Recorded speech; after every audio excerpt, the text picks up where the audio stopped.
I decided to just go through a process and push back, saying, no, you have to, sign up with an enterprise plan to go through this paperwork, send them like our first kind of, enterprise contract. And they didn't even question the price. They just effectively were discussing the terms and was like, this is great. And so it is 10 times more than the off-the-shelf price. And it's basically because, they wanted to go through a different process and they need this documentation, from us signed and so on.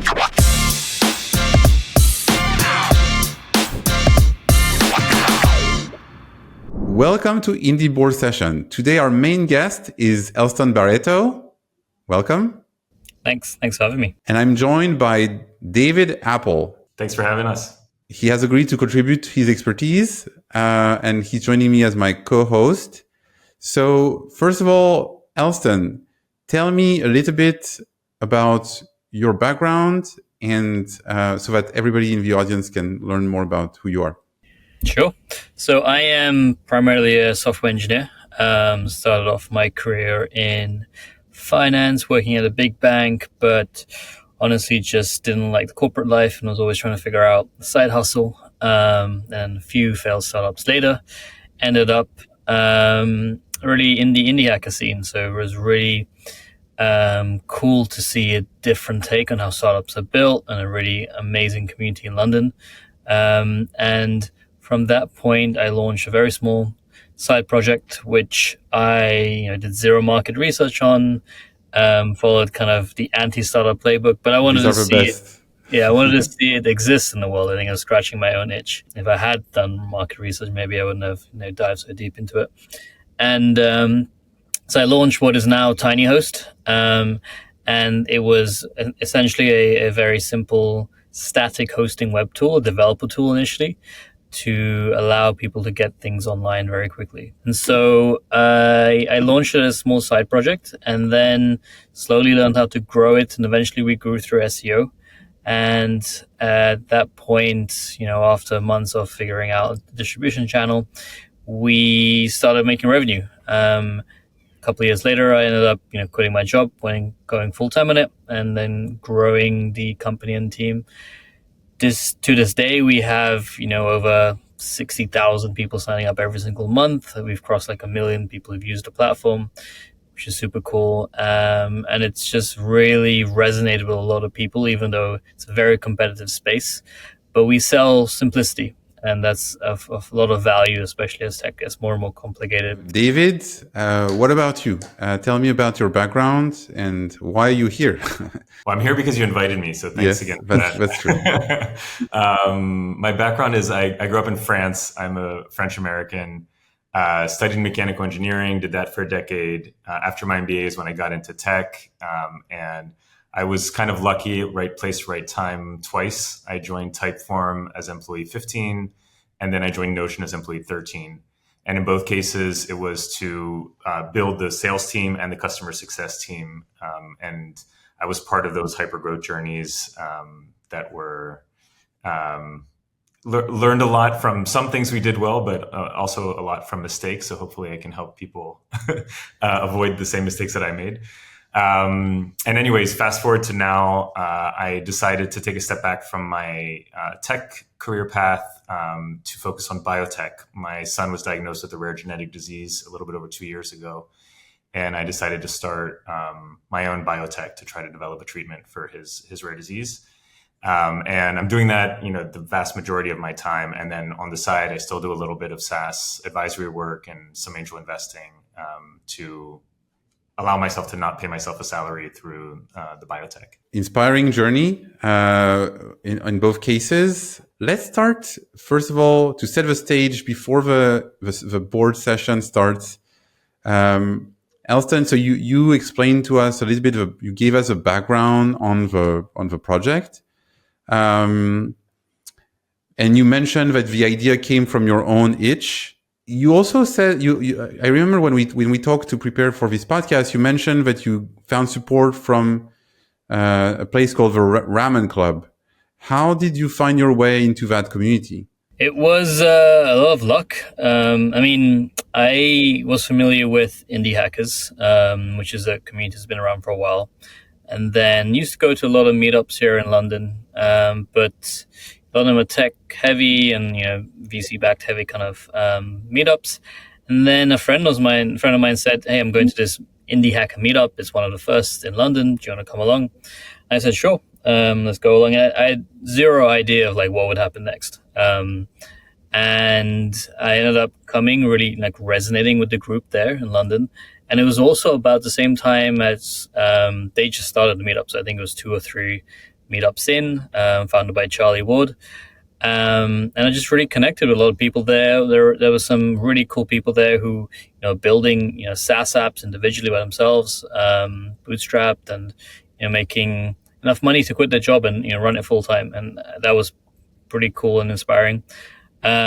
Interestingly, at the same time there, I met the founders of Veed, who are now huge, and I met them pre-revenue, and when they were basically trying to figure out as well, how to market and distribute their product. And so it was a really great time to just connect with people who are building and figuring out like, what the space looks like at the time and how to, get a product out there. And conversations around that led to, trying out SEO, which I knew nothing at the time. And SEO ended up becoming the single, distribution channel that, set us on fire. But that took a long time to figure out, long time to execute on. But I think if I hadn't have, had those conversations, met those people, been, as inspired as I had to go through difficult times, I continued going to the meetup every single month. I wouldn't have, continued down the journey. And then the founder, Charlie Ward, eventually, set up Brahman Club, which is like a co-working community. From that, it's a subset because people want to work together and continue to connect. So it's community is like a big, I think, driving force in success. And I definitely encourage anyone out there to try to find one, because it can be a very lonely journey, but it doesn't have to be. And in your case, when did you know it was the right time to quit your day job? Did you have like a revenue threshold, or did you see too much traction from a free user standpoint? Says, I have 10,000 free users a month. I need to do something to monetize them. I'll be able to pay myself. Like, what were the triggers? I honestly did it very late in the game, and it was mainly based on just personal circumstances. I ended up, leaving it when it was around, $8,000 MRR. And at that point, I think the main driving factor was that I couldn't continue to scale whilst this was a small side project, I think. And so I had to make a decision, like either I left it, to go and do its own thing, and continue a career, or I just, jump ship and went full time on that. And for me, I wanted to travel a bit more, and ultimately I really did want to build a company. And so it was a right time in my personal life. And, revenue was enough for me to sustain myself, or for more than enough, in London. And so things just make sense. So I made a jump. And so a lot of people would have moved, a lot earlier in the game. But for me, there was just things aligned, and I made a jump, and it was always going to happen at some point, but it's when things just aligned for me. And so today, before we go into more some of your current challenges, tell us a little bit about 2 things. One, revenue wise, like if you can, or give us an order of magnitude. And then secondly, the team, like how many people do you have in the team? Who did you hire? And like, what's the extent of the team today? Sure. Yeah. So revenue wise, we passed over 500,000 ARR, and continue to grow. And then in terms of the team, it was pretty much me, up until about, 18 months ago. And then I decided to really try to build it out. And I really wanted to continue to keep something small, but really, a powerful, small, interactive team. So we're fully remote, and we have, 1 lead engineer, 2 offshore engineers, and a product manager, who are basically the core full-time kind of team. And then we have around, 5 fractional people. So they'll do, copywriting, YouTube, SEO, social media management, and stuff like that. So, all together, we're a group of 10, but effectively the core team is still 5 of us. And we all kind of sit within the same time zone. We're fully remote, but try to be, as efficient as possible. within the same time zone, which is works out really well for us at the moment. And so the three engineers, they're based in the UK or in Europe, or? Yeah, one is based in Lisbon, and the other two are based in Nigeria. So same time zone, basically. But yeah. How did you find them? How did you find your team? I mean, it's always funny how you find talent. The offshore engineers, I used to do a bit of consulting work here and there as well in the past, and I really like the platform Well-Found, which is similar to it was AngelList support, and I used to just really try to find good talent on there, and so the offshore engineers I found through there. Basically, I had a good interview process, and then managed to find a couple of them. One of them I previously worked with another kind of friend of mine who's trying to have something built, and then eventually he ended up working with me, which is cool. And then the lead engineer was honestly just in my office, co-working with me, and then his company unfortunately let him go, and then a friend of mine said he just got let go, and I already knew him a little bit, and I said, hey, want a job? And so after a few weeks of talking, he ended up joining us. So yeah, bit of luck and strategy. So we're going to enter the second phase of our podcast, which is the indie board session. And so here our goal is to go through some of your main challenges. Obviously, you've come a long way. You have a decent sized team, decent sized revenue, good growth. I think at least double digit, right? In terms of month to month revenue or year? Yeah, every year we've doubled basically. Doubled. Okay, so triple digit, even better. But your current customers are mostly prosumers, right? They're paying a small amount, like $10-15 a month or something like that. Exactly. And so your first challenge, if I remember, is that you want to see how you can go more upmarket. So how you can move from a prosumer product-led growth business into a business that sells into at least bigger companies, maybe enterprises, but at least larger SMBs, et cetera, et cetera. So that's, I think, the first challenge that I noted. And then the second one is about, like, for a very horizontal product like yours, you could specialize you can stay horizontal, you can focus on a niche. So that's the second question. And so, David, as you mentioned, you were one of the first business hire at Typeform, super horizontal product. You can use it for fund onboarding, surveys, customers, lead generation, lead generation, everything that you can think of. Notion. I mean, I was a very early investor, so I've followed their journey. Like, it's a horizontal platform, like the definition of horizontal platform. You can do it for everything. And furthermore, they both started with, similar to you, Elston, like, $10 a month, $15 a month subscription.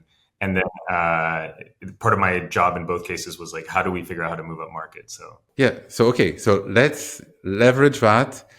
You can ask questions to Elston, and we'll be very thrilled to have your experience on these topics. Yeah, thanks. I guess my first couple questions for context is, in terms of the revenue that you have, you nodded when Pascal said that most of them were paying $10-15. Is it everybody's paying like the same plan, or do you already have some customers who are paying? No, we have three plans essentially. The lowest plan is effectively $9, then it's $18, and it's $38. The ARPU, I think, is around $15.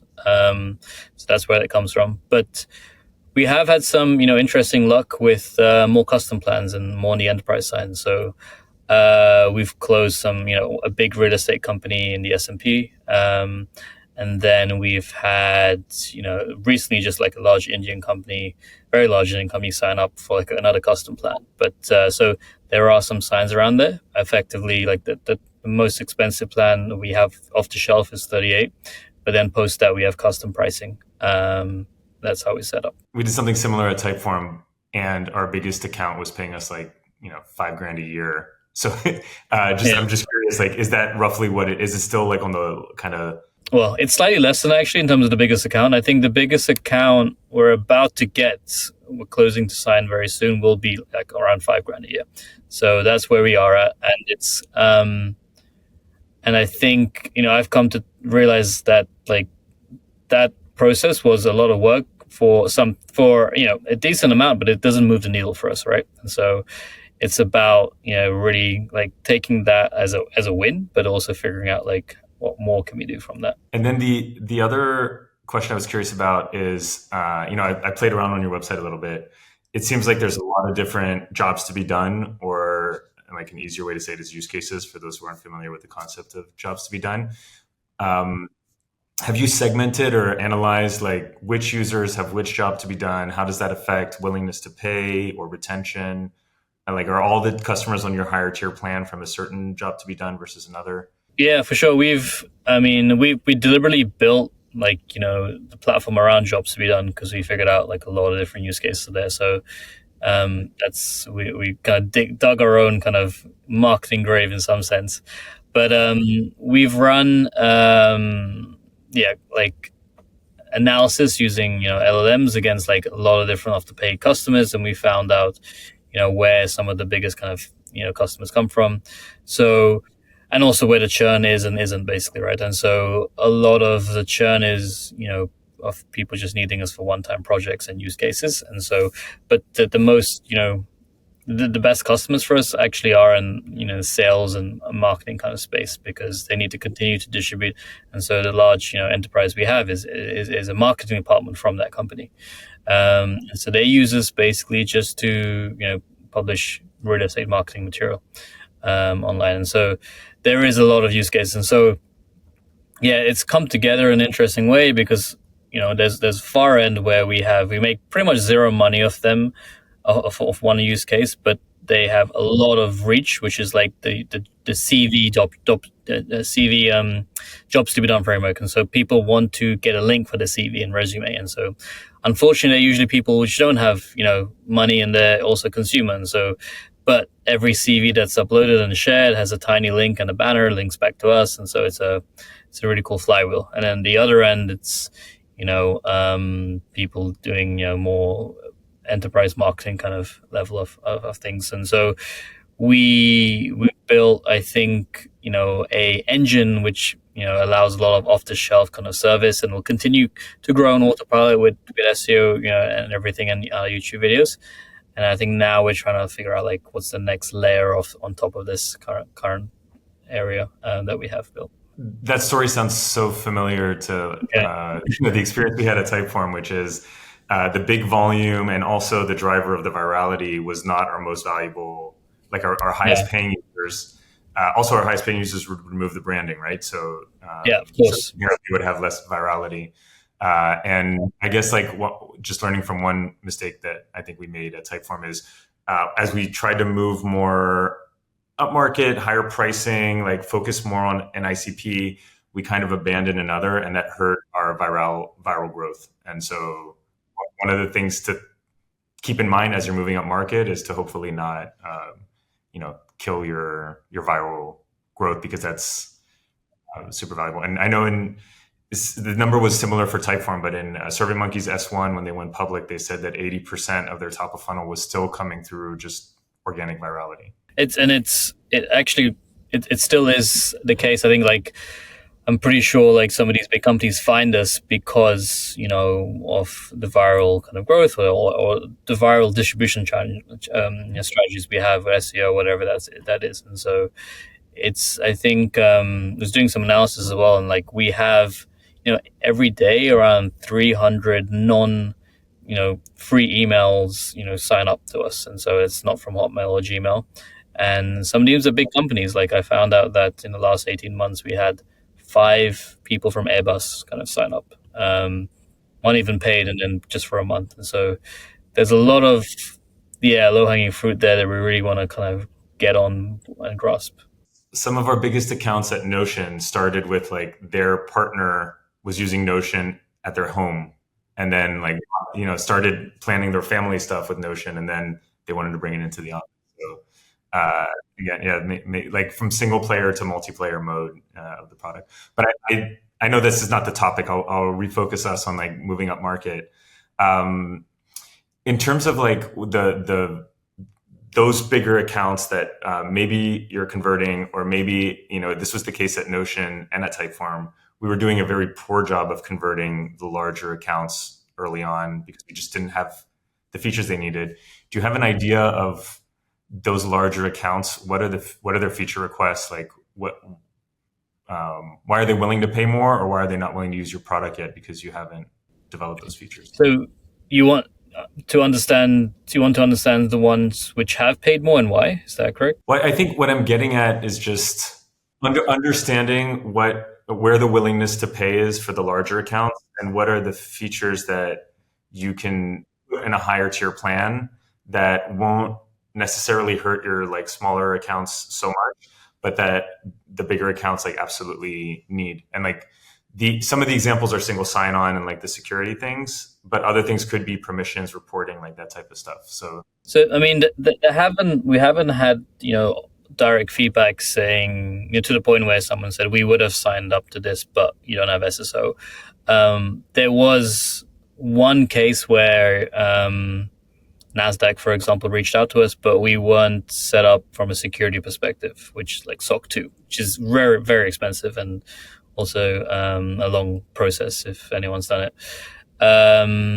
So that's one obvious thing, and then SSO and that kind of stuff.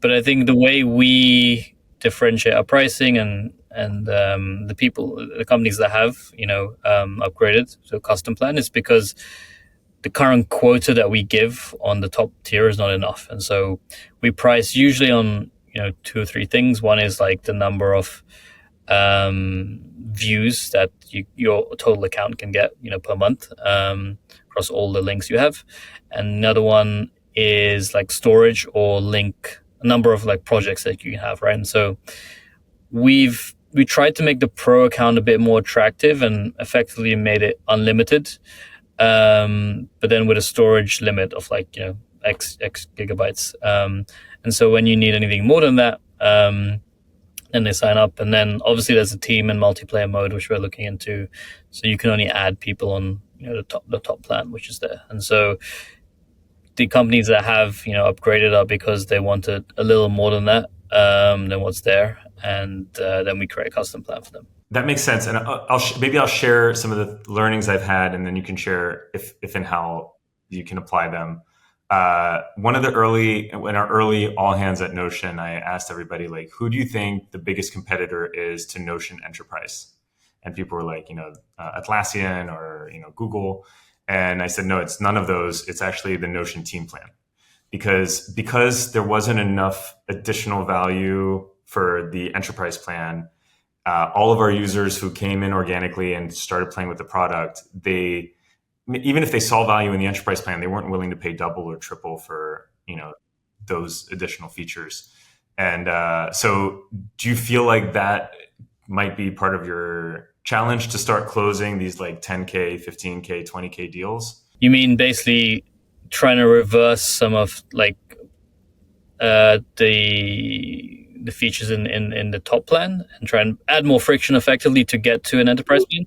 It's something that eventually I think we did well at Notion. It's something that at Typeform we never did well, which was we wanted to be more SMB. We wanted, inspired by like the MailChimps and maybe the HubSpots of the world. We wanted to own that SMB space. So we made that very generous. And as a result, it was really hard to convince anybody to pay any real money. No, for sure. We only basically, up until maybe 6 months ago, our top plan wasn't unlimited kind of projects. And we kind of recently transitioned to that, which has kind of had less complaints from users because, they're like, I pay how much for how many kind of links kind of thing. But there is definitely something we need to figure out, maybe be a bit more braver in terms of like, how do we add more friction on that top plan? Because, I think we struggle, I think, again, to make it,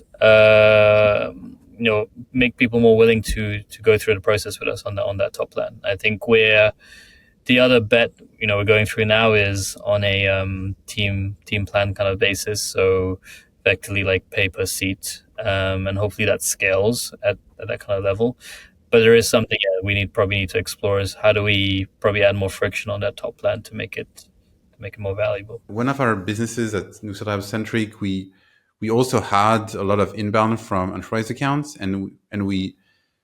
but we didn't want necessarily them to pay $500 or $700 per, like, it was a bad use of our time. And so what we did is that we created an enterprise plan, added 3 things that we knew that they cared about, which was being able to pay with a PO number and not with a credit card, being able to have annualized volume of views in this case versus a monthly, so that they don't have to think about it. They can plan, they can budget for the year ahead. And then adding a certain amount of users or sub accounts or whatever, if you have several teams, several countries, etc. And that has been a good way to segment our offering, because if you're a very big company, the reality is that you're going to not pay with a credit card for the most part. You're going to have multiple people accessing the team. You don't want necessarily to share the passwords. You want different things like that. And so I think that alone, like, if it's not a huge amount, like, people will pay 5 times, 10 times more for this versus like the off-the-shelf plan without thinking about it. Because it's, at the end of the day, for a big company, it's not that much. And if you're thinking about Airbus and SSO or things like that, I mean, it's super important. Do I want my plane, super secret airplane maps or plans to be shared in a cloud at the same place with like the same security practice as a CV and a restaurant, like a Thai restaurant across the street? I don't. So I think that alone, you have like a nice way to, and adding friction is fine, because Airbus is not going to spend any significant amount with just a credit card on the phone. Like, after, and they're fine. They want a demo. They want to make sure there is somebody there. And they're happy to pay 5-10K for something that is useful for a team if it's predictable and if there's value. I'll add 2 things to that, which are exactly what Pascal said. The other thing is the ability to negotiate a custom contract. All these large companies want that. You don't want to deal with that for 5K, or even maybe 10K. And the other one is doing a security audit, which companies like Airbus all want. Those are super time consuming. And so again, if you push all of those to the enterprise plan, you say, I'm afraid that we can't. You have to commit to doing the enterprise plan if we're going to go through that. That's the right way to price segment, because you're basically allowing you're segmenting your pricing based on willingness to pay, but the proxy of willingness to pay is they need these features that Pascal was mentioning. And Salesforce integration. It's a big thing. If they have Salesforce, it screams, I'm willing to pay. Yeah, those customers have money. I mean, yeah, it's interesting you bring it up, because we're hopefully finalizing our biggest contract with an academic institution recently, and they wanted they basically, I think professor, for example, signed up with her own card and paid for it, and then she went to procurement and said, "Can you pay for it?" And then procurement emailed us saying, "Can you sign this waiver for us?" And then we're good. And part of me was like, okay, fine, but then part of me was like thinking, no, this should be going through a proper process if you want that. And so I decided to just go through a process and push back, saying, no, you have to sign up with an enterprise plan to go through this paperwork, send them like our first kind of enterprise contract, and they didn't even question the price. They just effectively were discussing the terms and was like, this is great. And so it is 10 times more than the off-the-shelf price, and it's basically because they wanted to go through a different process and they need this documentation, from us signed. And so that is definitely something that's super interesting. I'll add a little anecdote to that, which I learned from friends from Slack, which I then applied to Notion, which is when you land an account and you're trying to grow the account, right, and move them to like a 1 or 2 users to like a whole company or at least a whole function. What we learned from Slack is, the first step is not to go to the top down and get like, IT involved or a VP or a C-level involved, but rather to go kind of more grassroots and grow your user base within the company to a certain level. In Slack's case, their magic number was 20%, and we used the same thing at Notion, before you try to go get the buy-in. Because it sounds like you navigated that super well with the story you told. But equally, they could have said, hey, this is just one user, like, forget it. We're not going to do it for this one user. But once you have like enough users in this company that are already using the product, then it's a lot harder for IT or procurement or whatever to block them. And so you have more momentum, you have more, ability to negotiate a good price, and you're less likely to get blocked. But so my question around that is then, so they would grow just effectively on a credit card horizontally before you go through a different process? Okay. Yeah. And in many cases at Notion, we found out that there were Wix had like 17 different workspaces that were not connected to each other. And Spotify had a bunch as well. And like all these companies had multiple workspaces, sometimes across geographies. They had no idea they were all on it. But then when you go to, again, coming back to the features, when you go to IT and you're like, how's your governance on this? Like if this team gets let go or quits, like how do you retain access to this information? And when people sign up on the free plan, they own their data. So Spotify or Wix or whoever else has no right to come and get that data. Whereas if they sign up on the enterprise plan, the terms are different. The enterprise owns the data. And so those little things, which are not little for a large organization. Yeah, I think, and so the other, I guess, thing that we'd probably need more help on is figuring out how do we, trigger that inflection point. And I think one way is definitely, have a team multiplayer mode. And there's some really interesting things that SaaS do.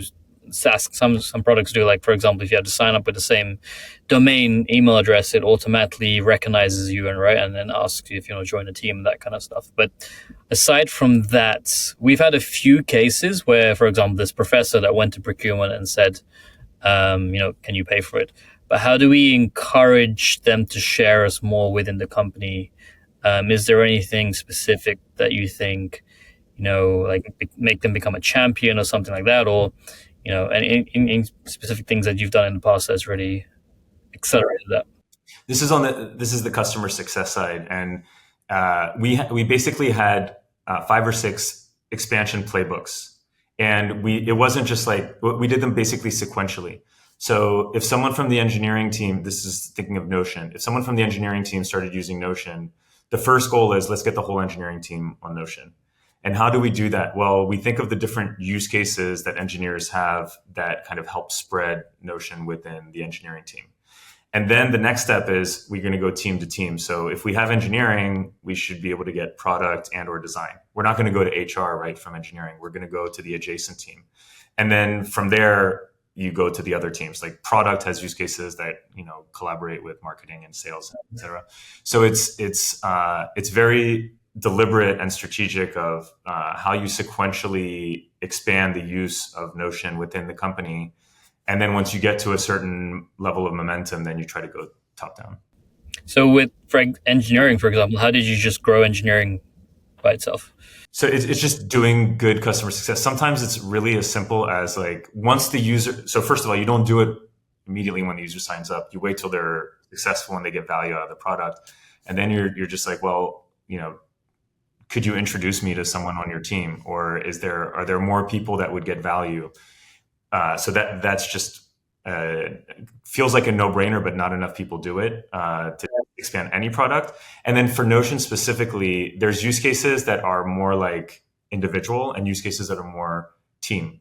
And so you promote more of those use cases. We have a lot of templates for those use cases that are more team that you inherently would do and invite other people to at least view it, very relevant for you, but at least view it, and if not, collaborate on it. In terms of go to market, to finish on that sequence, on that topic, David, what do you think Elston should think about his hiring plan for this transition? Should he start with customer success person who does a little bit of nurturing? Is it more like a lifecycle marketing person? Is it a salesperson? Because the interesting thing at Notion is that you started as a first salesperson and leading sales, and then you went to customer success. Whereas I think for Typeform, it was the opposite. You started as customer success and then you went to sales. So I'm curious to learn about how you think he should think about it. Actually, at Typeform, I was initially also hired for sales. It's just that we only had a $25 a month plan, and I was closing a lot of deals, but like it wasn't moving the needle. And our biggest challenge was retention, so I flipped it. And at Notion, I was hired to do both, but I was focused on enterprise and moving up market, and we didn't have any enterprise customers yet. Like we created an enterprise plan when I helped create the enterprise plan. And so there was no customer success to do because we didn't have any accounts yet. But I think that it depends what the goal is, right? If your goal is to retain, then it would be more and expand existing accounts. Then you would want more of a customer success manager, but with a very commercial mindset, like more an account manager than a traditional CSM that may come from support, maybe comes from sales. But if your goal is not to focus on your existing user base, but rather to convert your new users to the enterprise plan, then you would want to hire a salesperson first. So it kind of depends what your intuition is. And what I always recommend to founders is do it yourself first. I know you said you're a developer by background, so maybe it'll come less intuitively to you. And yet, like, you have this unfair advantage of being the founder that everybody will inherently like be drawn to you and like your story. So I would say, like, do it yourself. You'll see what skill sets are most important, and then you'll know exactly who you should hire. I have one other little piece of advice that I give to everybody, so I want to make sure I share it with you as well. The biggest like change that I made at Notion that like really helped us start converting more and more enterprise accounts was to skip people being on our free plans or our team plan and make them go straight to an enterprise plan on a free trial, but straight to the enterprise plan. Because what I got a lot of, as I said before, is like people would start on the team plan and then see that they get all the features they need except for maybe SSO. And they're like, I'm not going to pay double or triple for SSO. On the other hand, if they start their trial on enterprise, in their mind, they're just, okay, I'm assessing enterprise and I'm not comparing it to the team plan. I'm comparing it to like enterprise with another product. And I was able to convert them to enterprise. So that would effectively require you to do some, manual onboarding with them for that, or? So basically, on our pricing page, we added a contact sales, and we also had, so there was a contact sales and there was get a free trial. But if they asked for a free trial of enterprise, we onboarded them, and we had to manually put them on the trial, like it wasn't automated, but it allowed us to not feel like we were competing against the team plan, but rather just demonstrating the value of the enterprise, which I'm biased because I still use Notion every day, but I think the value is there. It's just the relative value. And did you see a lot of uptake on the free trial kind of button? You mean the free trial of the enterprise? Yeah. Yeah, there was some. Most of it was contact sales. Okay.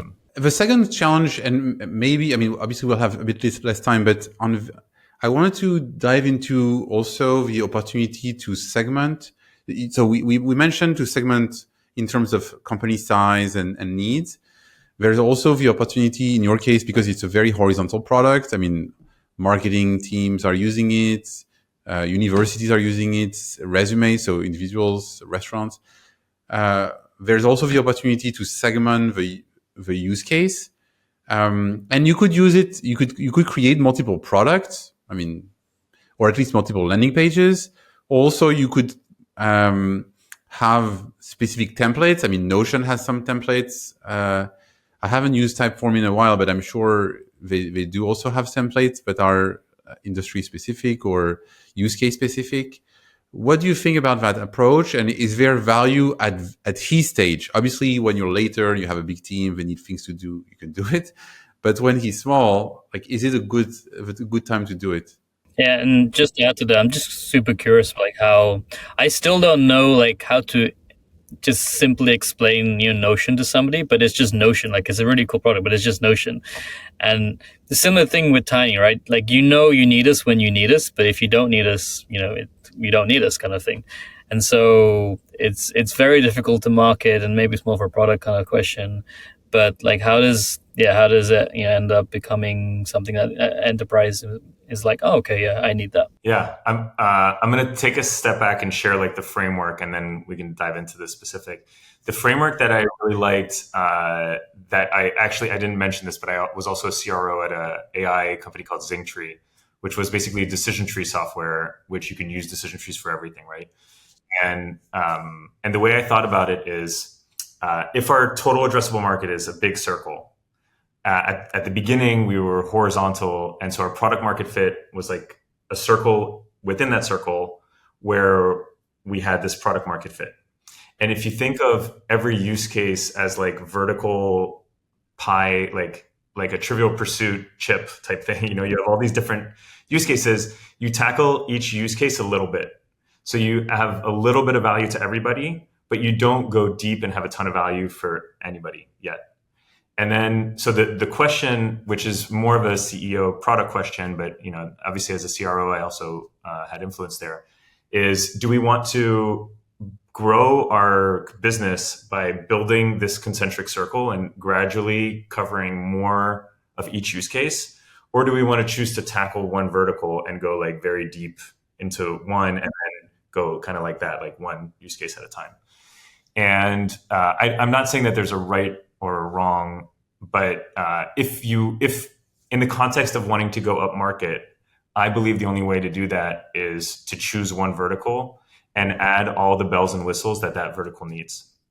And at Typeform, we took too long to do this. We ended up choosing the marketing vertical because it has a clear ROI, because if you're doing lead generation, you can measure, if you have a higher conversion rate because you have a better form, it has a dollar value. But when you choose that vertical, there's a lot of things that vertical needs that don't apply to others, and vice versa. And the product becomes confusing and can be messy, and there's trade-offs, right? Yeah. And then something that I thought was a clever move, but I don't know the data if it actually worked for SurveyMonkey, is when I was at Typeform, SurveyMonkey launched vertical products that they priced separately. So they had SurveyMonkey CX, which was like an NPS that you could do with a regular kind of SurveyMonkey, but then they added the NPS reporting, the follow-ups, all that stuff. They had like a SurveyMonkey for HR and like 360-degree reviews. And so they verticalized their product into these different use cases that they charge more for because it was vertical and like address the needs of larger companies.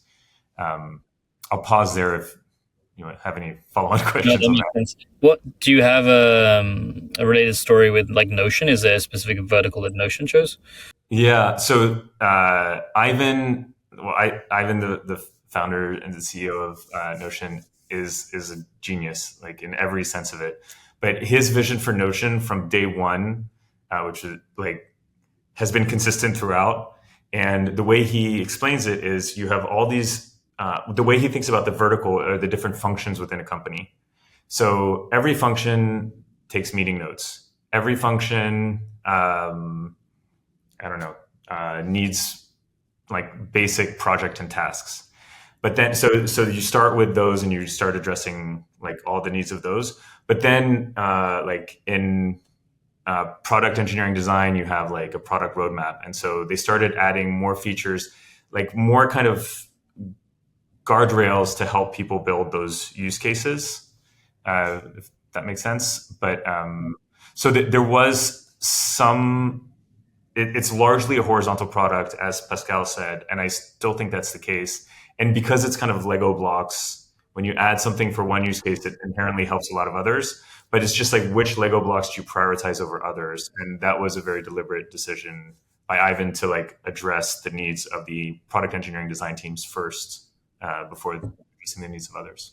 As a summary, I would say that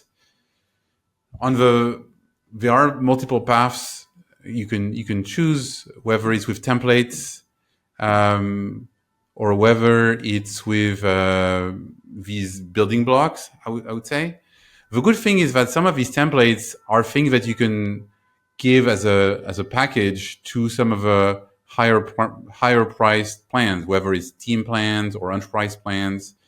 I mean, these are good candidates to gate because if you're willing to pay $10 or $15, you're willing to do it yourself because I mean you're just paying $9 anyway.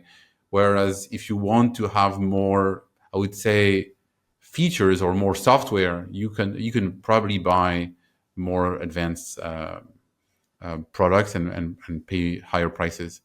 So I think that thinking about it, laying it out on your whiteboard, and thinking about what are the different needs of a different persona, and then creating specific things that are added benefits for this persona is really a good strategy as you go a market. Just a little anecdote about that. A company that really inspired me that did that early on is Intercom. I was good friends with their 5th employee, shout out to Jeff, who we used to compare notes when I was at Typeform. And they were, at least initially, support, marketing, and sales. They had use cases for all of them. But it was one big product, and it was really complicated to price it. And they hired a PhD and did all this analysis and ended up grouping the support features, the marketing features, and the sales features separately to be able to sell to each function what they needed. Which my impression is there wasn't that much different between there was a lot of features that overlapped basically between the three things, but it's just the packaging that really helped it. Well, then I'm a salesperson. I'm going to Intercom to buy a sales tool. Like I know what package to buy. I'm a support person. I know what package to buy, and I think it created clarity, and it also helped them, with their expansion and ACVs. So to end on a lighter note, I have 2 questions for each of you. Very simple questions. First of all, one of my favorite interview question. What is the most important thing that you learned from your mother? I'll start because I shared this recently. It's a recent one. There's so much obviously that we all learn from our mothers, but in the context of what I'm doing with the rare disease, it took a while to get a diagnosis, and I was struggling because doctors were saying stuff which I didn't think were right, but they're the experts. And she told me, your job is not to be the expert, it's to be his advocate. He doesn't have a voice, you need to be his voice, and that's your job. And that really helped me refocus and she was always a great advocate for me. But the point is, it helped me be a better advocate for my son, and, differentiating my role as not challenging the experts, but rather being his advocate. I got to be cautious because she actually listened to one of my last podcasts when I mentioned that. She was like, you said what about me? But I think honestly, she is just a really good relationship builder. She's the kind of person that can, just strike up conversations with anybody, anywhere. And, there's so many times where she's basically flown a flight, and by the end of it, she's been giving a giant bottle of whiskey basically from the stewardess and just taking it home. And I was like, how did you get that? I was like, just speaking to the hostesses. And so I think it's just that is about, being able to just connect more people, maintain relationships, and the power of that is super important, especially related with communities. And I do definitely try to maintain that as much as possible, in the best way. My last question: what is your most contrarian thought about AI today? I can go with that. I think there's a lot of hysteria and just fear around the AI replacing jobs, and it's the end of some kind of things. And I was going to put a tweet out about this. I genuinely think, yes, it will affect the workforce, but there's two really like important things. Like if you just look at it from a point of engineering, is that right now we are the gatekeepers of code and software, and there's so many problems in the world that need to be fixed and need software for, and there's not enough engineers out there. And so I don't think it's going to completely eliminate engineering as such. It's going to definitely eliminate some of the jobs, but I think it's going to grow the market in terms of who can actually write code and develop code. And for example, people have friends I've known in the past have just created like simple tools for themselves, and they've never ever used never coded anything in their life. And so I really think it's going to assist us in a continuously growing population where we need more tech and help in the world, whether it's customer support, whether it's helping us build our own tools and apps. And I don't think it's going to be the end of humanity as people kind of think it is actually. Cool. David? I'll share a contrarian view that's has AI as part of it, but it's not core AI.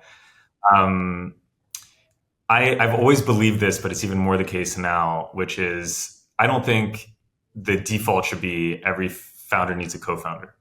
And so many VCs and even YC, when you speak with them, it's like, well, who's your co-founder? Where are you going to find a co-founder? Do you want to? And it's like, I think, especially in the era of AI, it's not necessary. And I think that my wife just shared a post that like 65% of startups fail because of a founder breakup. Like it's hard enough to be like, I adore my wife, and marriage is hard. Why choose another one? Like with a co-founder, why not just do it yourself? And be generous with equity. Instead of having 50%, you have 100% equity. Be like twice as generous with equity to the first few important people you hire. But if you have the conviction, if you want to see this thing exist in the world, just do it yourself. And AI enables that more than ever. So that's the little piece of AI in that controversial opinion. I found myself using it more. I'm a solo founder, more and more as just a sounding board, right? Whether it's sales, marketing, or just like I have this thing in my head, like how do I do this? Or give me a marketing strategy, and it's surprisingly good at just like pointing out the basics that you just you see tunnel vision, right? And you don't think about that because you're focused on something else. We'll end there. Thank you very much. Thank you, Elston. Thank you, David.